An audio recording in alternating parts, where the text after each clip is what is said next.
Hello everyone, welcome to CodeSundar.com. In this video, we are going to display an image inside your Flutter application. So in order to work with that, I'm just opening an existing folder with my code editor. So here I'm using VS Code. I just opened the material.dart. So this video, we are going to display an image inside the scaffold body. So to do that, I'm just opening the body. So to display an image, we have the widget called image.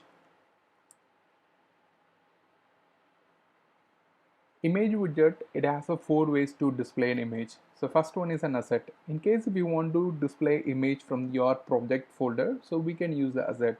If you want to display a image from the storage or external storage, we have to use the file.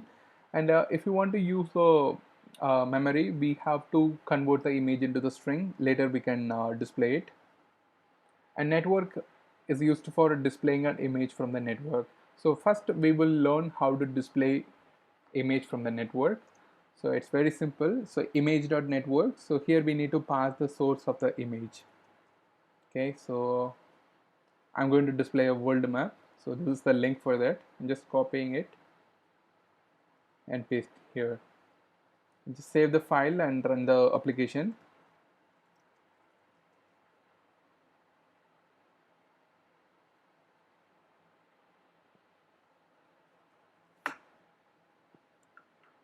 So here you can see we have displayed the image using the network.